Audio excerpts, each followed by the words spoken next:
Koi ni kanisa financial St Mark NAKURU ST ye nana bongona ko ekishita diak kudigi ketidi yeni chuban baiten kuki jogen jabo ba kulitidi beloy lad nyak akulitidi baben loy NAKURU ye na chetadia wale ke oh come on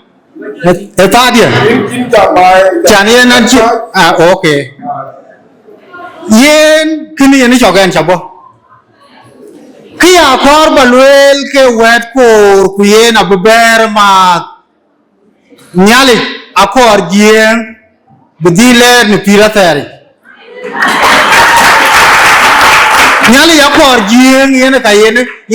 gien yen gogrin ne bumbe Isaya tier ku bet mana de ke yen jurbi lo chien ka pinam chi lo e gien nyali di de Hebrew abijal ti chen ko ka dia ti chen ka ko ka ni dai ku yen abro la lo ko pin do ku ke ko ke abu ka chen tar ku ka bi ko ba bi chak diet nai ka tin bi ke yul ke kit ka nyalu pe nya bi nyai yen ke jurbi chol chen rin ke Yesu Kristo banjira na jelling li jege jal ne Catholic bigru chol ko ke England ke jol bugla wari ku jege bu kore jure chol jien to no bog ma de kichit 1799 di jure chol jien bi kor pinam jur bi chol jien ye chol jien bi kor to ku no abu bi jien bi ko jatuo 1899 bi ko ja chopatum kutuji ko kedia ran Catholic kuran Anglican ku jola ran Presbyterian chira ne Presbyterian toji bashoda ku chira na Anglican toji mangala ku chira na Catholic toji wow chan bi jien bi kor to no abu ran to mangala agut Bradford bor tieshon malek kuchi jien gorot kanisa de jien gorot paneshon malek ringe Yesu Kristo bandida kuchi wede ni ali jien malek le yurul tieshol ko non ko ke che bichit kala bay begamat ko to bor utang abun ke tier kuro ke gato ke ko Southern Sudan ke abun ke tier kuro to yi Daniel de nga tongatin to yi kaskia baraj mabiur gatin ku jolu yi ko cios na ci Daniel de nga tongu ci jall karan bi jien chopo ne kanisa yi rane chol kaskia baraj mabiur ku ci rane chol kaskia baraj mabiur lo mobilization pane juba kulo mobilization pane chol katum kubi kwa kadia na boko yi kanisa wan deng malwal kon chi deng malwal no deng malwal etau ke ban 1912 yene tau pane chol pa yuel yene ke tau yene ke re kubi deng malwal bumat ke ga kuma ku kanisa na chi deng malwal ku shino ke kanisa ku payam ye chol pa yuel bibor bumai ke ko ke uror ku bumai ke ko ka yut bikanisa ku jala state bika baibor etini jien nyal yakor jien wadi nyal ci bento na to ke kia baraj mabiura ci be juba bikanisa ye cho St James tia ke Emmanuel jien be ben liep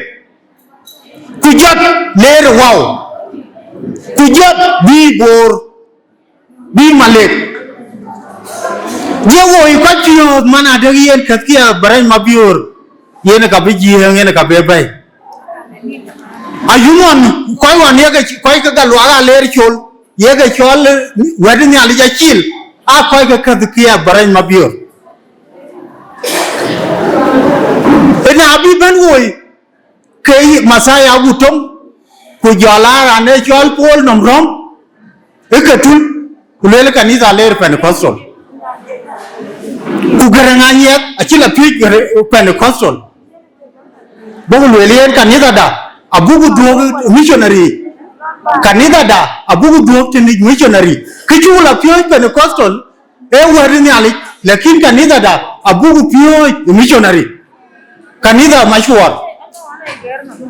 kukalweli masaya guto kanisa abi pich ke kanisa Pentecostal alwel mangar mamur kanisa abi pich ke Pentecostal chana ke labe Nigeria yen kaskia baraj achi kwa kanisa rane chol halnana ngalamu achi ben lwel yen jiengdang ato panapada yen kaskia baraj abi ler malakal tujeni ali je Garang Anyieth je bay bor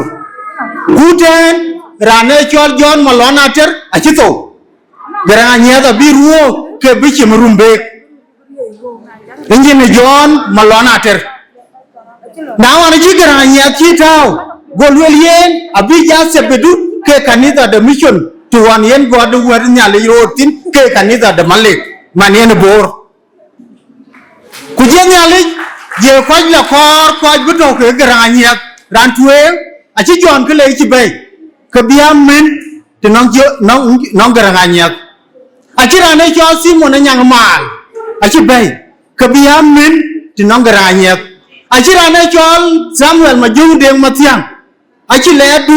ko le gak achi ke le du biam men ku majung chek ko ngor e ko ke we ko ke ga ke lui ke Garang Anyieth kwa ke ga wo be kan ni da ye ko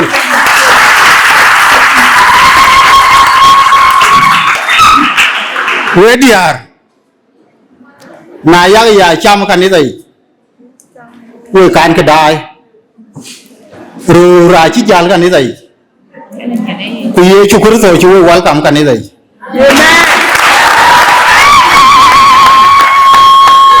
kan ke dai abun to ke ru abun to ke diar nyale ya ko diar ya ring ge chu kur so banji da ni kur chien ki webi ye chu kur so ba wo chi traffic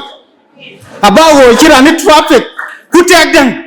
daga yu kan ni da ku le lien ke ba ko da cha yu mo ma cha we de pira tel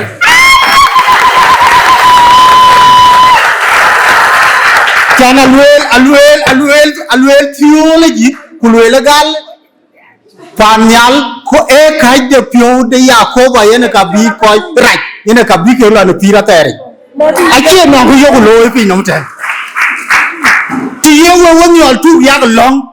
ku ya ga kai chirka ya ga lo ni rin ke Yesu Kristo ke ya ga ngi mana de Yesu Kristo arin ku na ye ke gor rin ku na ye ke gor ku ka to no pira tel e ke ye loy ye ne ke bung de pira tel rin ke Yesu Kristo bandi da ran bun ran to de Yesu Kristo ke ra choi ran bung de Yesu Kristo ye gam mana de yen ne kul chin ke Yesu Kristo abu ko ko bin welcome chan yen ke bab te yen ka ko chala no pira ter ring ke Yesu Kristo bandi da Yesu Kristo akor jing bi ge dil to no pira ter biriti lingli de kul wan dom ke kanisa den yegi chol kanisa de biriti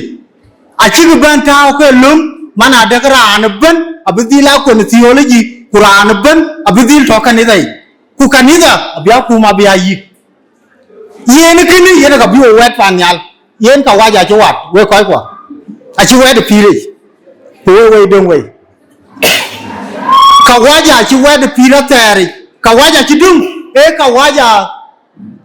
chinom jali have technology pige dit yen Yesu Kristo akor we ku ka koren ku ka korin bula no pire ku Yesu Kristo le butol dong ke be ku Yesu Kristo le butol ke ni ke to chứ mình ra đây cho Stephen hoàn chiến Giêsu Christo tin của bố người là Giêsu cho tin à khiến bà bên đó riêng Giêsu Christo bên gì đã so với bà cái bố khí cả bà bên là về ai à luôn là aku nom dua này cho tụi con nhỏ aku nom dua này cho youth mama mua cái gì anh ấy Giêsu Christo cái lối akori Yesu Kristo palu dupal tipeli ne hiju piruo dupal pan Yesu Kristo chuk gam pan Yesu Kristo chuk loy pan Yesu Kristo chuk long huyin bi ku pod bala yo pan nyal pan ju koy tenere Yesu Kristo bandi da